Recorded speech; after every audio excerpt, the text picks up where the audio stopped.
Hello friends, how are you? In our last class we discussed about firstly we started the chapter number 17, which was search of life outside the earth. And in our last class we discussed about the position of earth in space. Position of earth in space, in which we discussed that earth is a unique planet which is a member of the solar family, and sun, which is the main star of our solar family, is the member of galaxy which named Milky Way. Okay, and in last class we also discussed about the possibilities of life in our solar system, in which we discussed that Europa of Jupiter and Titan of Saturn, these two planets are explored to find the life. Okay, and after that we discussed about the why the life is possible on earth and not on the other planets, and in which we discussed that uh, the creation of the life is is a chemical phenomena. That means the atoms combine and make a molecules, and after that the sustainable environment, the presence of sustainable environment in that planet is very necessary. We also discussed that various planets which are quite similar with our earth have possibilities of life, and may be possible that in past there was creation of life, but due to the unavailability of the sustainable environment, the created life was whipped out or destroyed. So at present time there is no life on these planets. Okay, and we also discussed about the aliens. That means the extraterrestrial life is called aliens. Okay, and after that we discuss about some literatures, some movies related with this. Okay, now in today's class I am starting the possibility of life in the space. Possibility of life in the space. Space में life की क्या possibility है? Okay, या life जो है वो अर्थ पर इतनी ज़्यादा सपोर्टिव नेचर यहाँ पर क्यों हो रहा है? क्या लाइफ अर्थ के बाहर भी कहीं और पॉसिबल है? क्या हमें कोई ऐसे साइंस सिम्टम्स हमें मिले हैं जो कि ये बता सके कि लाइफ अर्थ के बाहर भी कहीं पर मौजूद है? और एक पर्टिकुलरली अपन एक पायनियर 10, एक स्पेस प्रोग्राम जो रन किया गया था 1972 के अंदर, उसको अपन कंसिडर करेंगे, which is very important for our exam. Okay, now let to start. Possibilities of life in the space. First we discuss about the creation of life on earth, that is Darwin's evolutionism. Darwin की evolution की एक theory है, उससे related ये paragraph है. और let me clear you in the starting this first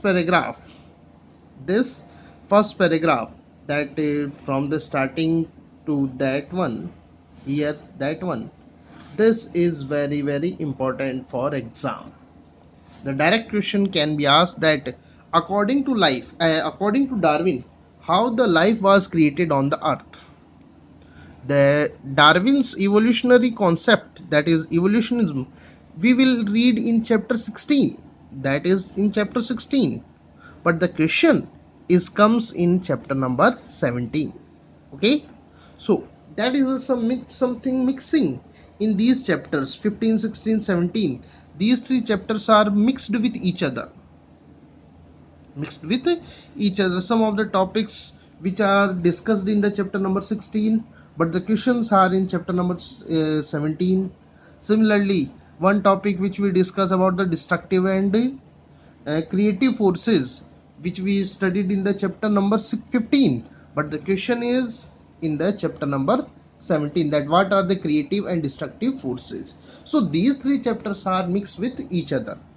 So hope I think you should read these three chapters one by one and discussed other questions. Okay, now let you start. After Darwin and other evolutionary theories, it was clear that the Earth originated as a hot sphere and cooled down slowly. Darwin और उसके बाद में जितनी भी evolutionary theories जो दी गई हैं, उन सभी थ्योरीज से ये क्लियर हो गया था कि अर्थ जो है वो एक हॉट स्फीयर के रूप में ओरिजिनेट हुई थी. In chapter number 15 we already discuss that how the earth and the other planets was originated. Okay, so you know that by in the nebula hypothesis we discussed about it. So Darwin और evolutionary concepts के अनुसार या evolutionary theories से clear हो चुका था कि अर्थ जो है वो एक हॉट स्फीयर की फॉर्म में ओरिजिनेट हुई थी, क्रिएट हुई थी एंड कूल डाउन स्लोली, और फिर धीरे धीरे ठंडी हुई. ओके, जब ये कूल डाउन हुई देन तब जाकर इसमें एनवायरनमेंट का फॉर्मेशन होता है. Got it? The simple element of the atmosphere combined and made simple compounds. जो नेचर में मौजूद जो सिंपल एलिमेंट्स थे लाइक हाइड्रोजन, ऑक्सीजन, नाइट्रोजन, वो आपस में कंबाइन हुए और कंबाइन होने पर simple compound like the water, ammonia, methane, carbon dioxide gas, okay, that kind of simple molecules और simple compounds are formed or made. Okay, these formed simple compounds combined and make more complex compounds. ये simple compounds जो थे वो आपस में combine हुए, जुड़े और जुड़ने से more complex compounds बने. These compounds जो complex compounds बने like water, ammonia, amino acids, nucleic acids, etc. were basis of life. That is a question which can ask. Which compounds are considered as basis of life? That means कौन से compounds को अपन life का basis मानते हैं, यानी कि जिनके जुड़ने से या जिनसे लाइफ का क्रिएशन होता है. तो ये जो कंपाउंड्स है कौन कौन? Water, amino acids, nucleic acids, इन्हें बेसिस ऑफ लाइफ माना गया है. इन्हें क्या मानते हैं अपन? बेसिस ऑफ लाइफ, यानी कि लाइफ का बेस, जीवन का आधार ये मानते हैं. The condensation of these compounds originated first living organisms. In compounds के condensation से first organism, जो first bacterial cell जो अपन consider मानते हैं, वो originate हुई थी. Got it? First organism gave birth to all other organisms by bioevolution. यहां तक इसकी बात आती है डार्विन्स कॉन्सेप्ट की. ये जो फर्स्ट ऑर्गेनिज्म था, इस फर्स्ट ऑर्गेनिज्म ने बाद में जो बाकी जो अदर ऑर्गेनिजम्स हैं टिल द ह्यूमंस, हमारे तक की जितने भी ऑर्गेनिजम्स हैं फर्स्ट बैक्टीरियल सेल से हमारे तक की, वो सब बाद में बायो इवोल्यूशन से डेवलप हुए हैं. Evolution we discussed. Let me remind you.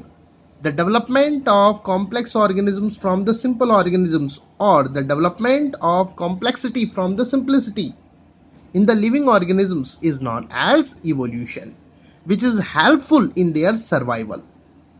Simple organisms से complex organisms का बनना, या जो simplicity है organisms की उससे complexity यानी कि more complex systems का development जो उनके survival में help करे, जो उनके सर्वाइवल में हेल्प करता है, that is known as evolution या bio evolution. Bio word is using because we are considering about the living organisms. Okay, so that is bio word is used here. Again I am repeating. in the class 9th you studied about the operine theory.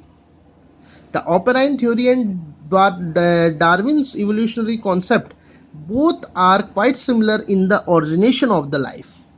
Origination of life में दोनों ही काफ़ी ज़्यादा similar हैं.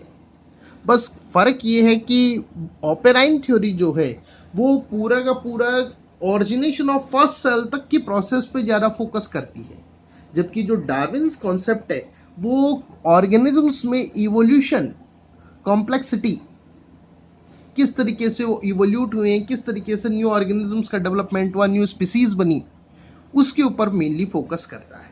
तो ये थोड़ा सा basic फर्क है, लेकिन ओरिजिनेशन में दोनों ही सेम है। According to these theory, again I am repeating, according to these theories earth जो है वो हॉट स्फीयर की फॉर्म में बनी, धीरे धीरे कूल डाउन हुई, कूल डाउन होने से एटमॉस्फेयर बना, एटमॉस्फेयर में सिंपल एलिमेंट्स थे जैसे कि हाइड्रोजन, ऑक्सीजन, नाइट्रोजन, कार्बन वगैरह।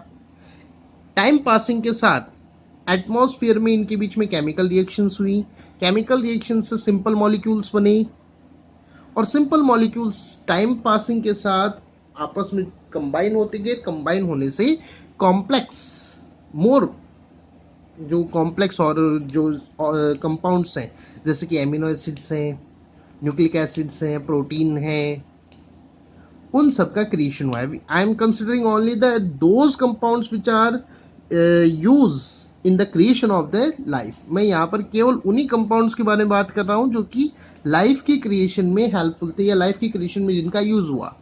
अदर जो बने वो केमिकल पार्ट है, उसके अपन कंसिडर नहीं कर रहे हैं। ओके अच्छा, these complex compounds again they combine and make condense, sorry not combine, condense एक तरीके से combine ही हो गया, लेकिन water containing conditions वगैरह वो सब यहाँ पे required हो गई, इसलिए condense word आया है। कंडेंसेशन से ये मॉलिक्यूल्स कंपाउंड्स आपस में कंबाइन हुए, और कंबाइन होने से जो फर्स्ट लिविंग ऑर्गेनिज्म है, एक्सीडेंटल कॉम्बिनेशन है, ध्यान रखना ये बात, there the combination is accidental, pre plan नहीं था। The creation of life on the earth was an accidental chemical process. Accidentally ये life create हुई है। Got it? बाकी इसके बारे में अपन चैप्टर नंबर 16 में पूरा डिस्कस करेंगे, how the life is created and how they evolute. Okay? अच्छा, ये जो फर्स्ट लिविंग ऑर्गेनिज्म बना था उसमें बाद में बायो इवोल्यूशन से धीरे धीरे डिफरेंट काइंड, जो फर्स्ट लिविंग सेल थी बैक्टीरियल सेल्स, यूकैरियोटिक सेल्स थी, सॉरी प्रोकैरियोटिक सेल्स थी, प्रोकैरियोटिक सेल से बाद में यूकैरियोटिक सेल्स बनी, यूकैरियोटिक सेल्स के कंबाइन होने से बाद में जो सेलुलर टाइप के ऑर्गेनिजम्स हैं उनका फॉर्मेशन होता है। सेलुलर और टाइप के ऑर्गेनिजम्स में इवोल्यूशन के थ्रू जो टिश्यू लेवल के ऑर्गेनिजम्स हैं वो टिश्यू लेवल से बाद में ऑर्गन लेवल, ऑर्गन से organ system level, organ systems level से ह्यूमन बीइंग, जो most developed most evolute organism है नेचर का, वो क्रिएट हुआ। Got it? गॉट इट और not? Okay, the life on the earth is possible, the life on earth is possible on earth, there is no need of on earth because already comes, so the life on earth is possible because of its unique distance from sun. Earth पर जो life जो है वो possible हुई because of its unique distance from the sun से unique distance which allow water in liquid state on earth, क्योंकि इसके कारण से वाटर जो है वो लिक्विड स्टेट पर अर्थ पर मौजूद रहा। अब यहाँ पर एक बड़ा इंटरेस्टिंग क्वेश्चन माइंड में आता है कि हम, जो आप लोगों के मन में भी होगा इस टाइम पर, या नहीं भी है तो मैं डाल देता हूँ, कि लाइफ जो है वो अर्थ पर ही क्रिएट क्यों हुई? हमारे सोलर सिस्टम में और भी प्लैनेट्स हैं, वहां पर लाइफ क्रिएट क्यों नहीं हो पाई? तो उसमें एक वाटर, पर्टिकुलरली यहाँ पर अपन वाटर से बात कर रहे हैं, और भी बहुत सारे फैक्टर्स हैं लेकिन यहाँ पे कंसिडर अपन किसको कर रहे हैं? वाटर से। अर्थ जो है वो सन से बड़ी यूनिक डिस्टेंस पर है, इसके कारण से वाटर यहाँ पर लिक्विड स्टेट में रहता है, ना तो इतनी हॉट है कि वाटर स्टीम फॉर्म में कन्वर्ट हो जाए, ना इतना लो है कि वाटर फ्रीज आउट हो जाए। मोस्ट ऑफ अर्थ पर वाटर किस कंडीशन में है? लिक्विड फॉर्म में। And you know that in the Oparin theory we discussed in the class 9th that these molecules, that is amino acids, water, nucleic acids, was was present in the oceans, and there they combine and make first living organism. Oparin theory में अपन पढ़ते हैं कि ये जो molecules हैं, जो nucleic acids हैं, अमीनो एसिड्स हैं, कार्बोहाइड्रेट, फैट जो बनी थी प्रिमिटिवली, वो वाटर के अंदर मौजूद थी। ओशन जो था, अर्थ पूरी तरीके से वाटर कवर्ड थी, हॉट बॉइल्ड कंडीशन वो थी, एक तरीके से अपन बोल सकते हैं बॉइल्ड सूप कंडीशन थी अर्थ की, उस सिचुएशन में वो मौजूद थी। तो वहां पर उस वाटर के अंदर ही वो कंडेंसेशन प्रोसेस से एक दूसरे से कंबाइन हुए, जिसका रिजल्ट लाइफ क्रिएट हुई थी। तो अगर यहाँ पर वाटर सॉलिड या गैस फॉर्म में होता तो क्या लाइफ का क्रिएशन पॉसिबल था? नो। तो यहाँ पर एक वाटर जो है लिक्विड स्टेट में होना, वो एक काफी इंपॉर्टेंट फैक्टर यहाँ पर रखता है। Got it? There are billions of star in our galaxy. अब अपन यहाँ पर स्पेस में लाइफ की बारे में बात करेंगे। ऊपर तो अपन ने बात की लाइफ अर्थ पर क्रिएट कैसे हुई, ऑरिजिनेट कैसे हुई। अब अपन स्पेस के ऊपर बात करेंगे। There are billions of star in our galaxy. हमारी गैलेक्सी के अंदर बिलियन ऑफ स्टार्स हैं। सन के जैसे बिलियंस, अरबों स्टार यहाँ पर मौजूद हैं। Many of them have their own solar system, और उनमें से बहुत सो के अपने खुद के सोलर सिस्टम्स हैं। They have planets like the Earth where life can be possible, जिनमें अर्थ के जैसे यानी कि रॉकी वाटरी प्लैनेट्स मौजूद हैं, जिन पर लाइफ पॉसिबल हो सकती है। अभी हमें कोई क्लियरिटी नहीं है इस बारे में। With the development of the radio astronomy, huge telescopes, it is found that life creating matter is present in the universe in abundance. Radio astronomy और ह्यूज टेलीस्कोप से ये फाइंड आउट किया जा चुका है, ये अपन खोज चुके हैं कि जो लाइफ क्रिएटिंग मैटर है, that means amino acids, nucleic acids, organic acids, carbon dioxide gas, methane, that is वो नेचर में या यूनिवर्स में अबेंडेंस, बहुतायत में है। मतलब बहुत सारे, इनफाइनाइट, क्योंकि अभी तक अपन ने कोई एग्जैक्ट फिगर अपने पास नहीं है, तो इनफाइनाइट वर्ड अपन बोल सकते हैं, या अनकाउंटेबल प्लैनेट्स के ऊपर ये अबेंडेंस के अंदर मौजूद हैं। It give support to the thought of extra terrestrial life. इनकी प्रेजेंस, जिन्होंने लाइफ, वो मैटर जिन्होंने अर्थ के ऊपर लाइफ को क्रिएट किया था, इनकी प्रेजेंस यूनिवर्स में अबेंडेंस में होना, इस थॉट को, कौन सी को, एक्स्ट्रा टेरेस्ट्रियल लाइफ, कि भाई अर्थ के अलावा भी कहीं पर लाइफ मौजूद है, गॉट इट, उस थॉट को सपोर्ट करती है। It is also believe that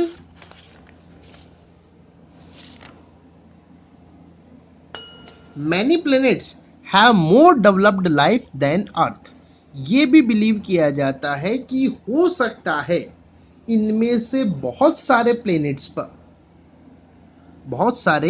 planets के ऊपर जो लाइफ है वो अर्थ से भी ज्यादा डेवलप्ड हो, because there is no evidence we have that life is created only on earth. हमारे पास ऐसे कोई सबूत नहीं है कि ये हम बोल सके कि लाइफ केवल अर्थ पर ही है। ना हमारे पास ऐसे प्रूव्स हैं या एविडेंसेस है जो ये बोलते हैं कि लाइफ सबसे पहले अर्थ पर ही क्रिएट हुई है। That means we do not have any evidence which shows that life is only possible on earth and the life firstly originated on earth। हमारे पास ऐसा कोई एविडेंस अभी तक मौजूद नहीं है, because for that we have to explore all the stars, all the galaxies, all the planets, all the satellites of the universe। In thoughts के ऊपर अपने को एक रिजल्ट तक पहुंचने के लिए पूरे यूनिवर्स की जो मिलियंस ऑफ मिलियंस स्टार्स और उन मिलियंस की जो ट्रिलियंस जो प्लैनेट्स हैं और उन प्लैनेट्स की जो ट्रिलियंस जो सैटेलाइट्स हैं, उन सभी की स्टडी करनी पड़ेगी, जो अभी तक हम नहीं कर पाए हैं। Even we don't know about the earth completely. अभी तो हम अर्थ के बारे में भी कंप्लीटली नहीं जानते। Got it? अंडरस्टैंड? तो लाइफ जो है, ये माइंड में एक पॉइंट बना कि लाइफ जो है वो हो सकता है अर्थ पर भी, अर्थ से भी ज़्यादा एडवांस्ड हो कहीं पर। इसी थॉट ने एलियंस का अपनी स्पेसशिप पे बैठना, अर्थ के ऊपर आना, जो अपन हॉलीवुड फिल्मों में देखते हैं या आजकल तो अपनी बॉलीवुड फिल्मों में आने लग गया, जो अपन देखते हैं, ये थॉट माइंड में डेवलप होने लगी। मतलब एलियंस का एक सेटअप, एलियंस की प्रेजेंस अर्थ पर है, अर्थ के चारों तरफ है, उस चीज की एक थॉट हमारे माइंड में डेवलप होने लगी थी। Got it? अभी भी है। Now the most important point of our exam consideration, that is Pioneer 10 program। ये एक स्पेस प्रोग्राम है जो हमने मतलब वर्ल्ड में ये रन किया गया था to know about the aliens और to know about the extra terrestrial life. Extra terrestrial life को जानने के लिए इस पायनियर 10 नाम का जो एक सैटेलाइट है ये यहाँ पे लॉन्च किया गया था। तो ये काफ़ी इंपॉर्टेंट है हमारे एग्जाम के कंसिडरेशन के लिए। In the year 1972, Pioneer 10 was launched to find the extraterrestrial life। 1972 में Pioneer 10 नाम का जो सैटेलाइट है, स्पेस क्राफ्ट बोल सकते हैं अपन, उसे लॉन्च किया गया था एक्स्ट्रा टेरेस्ट्रियल लाइफ को फाइंड आउट करने के लिए। This space craft was passed by Jupiter and go out from our solar system. ये स्पेसक्राफ्ट जुपिटर के पास से होते हुए हमारे सोलर सिस्टम के बाहर निकल गया। Okay, at the time of launching of Pioneer 10 scientist were scared. यहां से इंपॉर्टेंट क्वेश्चन आता है from there, this is very important. यहां से लेकर यहां तक का जो एग्जाम के लिए काफी इंपॉर्टेंट यहां पर क्वेश्चन आता है। पहले क्वेश्चन बोल देता हूं, what was the fear in the mind of scientists at the time of launching of Pioneer 10? Yeah, why the scientists were scared at the time of launching of Pioneer 10 and what they did to remove the fear, और उन्होंने अपने डर को दूर करने के लिए क्या उन्होंने किया था। तो ये दो टॉपिक्स यहाँ पर काफी ज्यादा इंपॉर्टेंस यहाँ पर रखते हैं। Got it? Again we started. At the time of launching of Pioneer 10, scientists were scared। Pioneer 10 की लॉन्चिंग के टाइम पर साइंटिस्ट जो थे स्केर्ड थे, डरे हुए थे या उनके माइंड में एक डर था। The fear was that during infinite journey it would come in contact with more developed civilization। उनके मन में जो डर था वो ये था कि जो अपनी इनफाइनाइट जर्नी है पायनियर 10 की, क्योंकि इसको हमने पर्टिकुलर किसी प्लेनेट या सैटेलाइट के रिवॉल्व करने के लिए नहीं लॉन्च किया था, ये ट्रैवलिंग के लिए था कि ये स्पेस में आगे से आगे चलता जाएगा और हमें सिग्नल सेंड आउट करता रहेगा कि कहीं पर उसको लाइफ का कोई साइन मिला है क्या। ओके, तो उस टाइम पर जो उनकी इनफाइनाइट जर्नी थी पायनियर 10 की, उस दौरान ये किसी मोर डेवलप्ड सिविलाइजेशन के कांटेक्ट में आ सकता है, ये उनके माइंड में एक डर था। They could consider, that means more developed civilization could consider Pioneer 10 as attack on them from the earth and they would retaliate on earth। जो डर था वो ये था कि वो जो लोग हैं, जो मोर डेवलप्ड सिविलाइजेशन है, उसके लोग पायनियर 10 को एक अटैक के तौर पर देख सकते हैं फ्रॉम द अर्थ। कहाँ से? अर्थ के जो पीपल हैं, ह्यूमंस, उनके जो मोर डेवलप्ड सिविलाइजेशन है उनके ऊपर वो इसको एक अटैक के फॉर्म में वो देख सकते हैं और फिर वो उस अटैक के बदले में रिटेलिएट कर सकते हैं, हम पर वापस से बदला लेने के लिए हम पर अटैक कर सकते हैं। Again repeating, they could consider Pioneer 10 as attack on them from earth. वो पायनियर 10 को अर्थ से अटैक के तौर पर कंसिडर कर सकते हैं and would retaliate on earth, और बदले में या पलटवार कर सकते थे। Okay, to remove this misconception a plate was placed on Pioneer 10। इस भ्रम को दूर करने के लिए पायनियर 10 पर एक प्लेट प्लेस की गई थी या एक प्लेट लगाई गई थी। Okay, showing male and female in a friendly posture। जिसमें मेल और फीमेल जो थी वो एक फ्रेंडली पोस्चर में थी. A message was also written in sign language that showing real intention of Pioneer 10. इसके अलावा उस पर साइन लैंग्वेज में, साइन लैंग्वेज मतलब जो साइन की फॉर्म में, क्योंकि हमें नहीं पता कि जो स्पेस में रहने वाले हैं वो हिंदी जानते हैं, इंग्लिश जानते हैं, उर्दू, अरबी, फारसी, मैक्सिकन, इटालियन, ग्रीक, लैटिन, कौन सी लैंग्वेज जानते हैं, वी डोंट नो. तो यहाँ पर एक साइन लैंग्वेज में एक मैसेज और मेल और फीमेल की पिक्चर फ्रेंडली पोस्चर में लगाई गई, ताकि जो दूसरा जो सिविलाइजेशन है, मोर डेवलप्ड सिविलाइजेशन, वो इस स्पेस क्राफ्ट की लॉन्चिंग के जो इंटेंशन है, that means we are finding the extra terrestrial life, जो हमारा इंटेंशन था कि स्पेस में हम एक्स्ट्रा टेरेस्ट्रियल लाइफ को फाइंड आउट कर रहे हैं, उस इंटेंशन को वो समझ सके, ताकि जो उनके माइंड में जो एक मिसकॉन्सेप्शन जो क्रिएट हो गया कि भाई अर्थ वालों ने उन पर अटैक कर दिया, वो रिमूव हो जाए और वो इस साइन को समझकर या तो हमसे कांटेक्ट करें that we are also in the space, और या हमारे किसी स्पेस प्रोग्राम में हमारी हेल्प करें. But till now there is nothing. This spacecraft completed its mission and no traces about the extraterrestrial life were found. ये जो spacecraft है, ये spacecraft हम जो अपना जो मिशन है वो कंप्लीट कर चुका है. कंप्लीट करने का मतलब now there is no connection with Pioneer 10.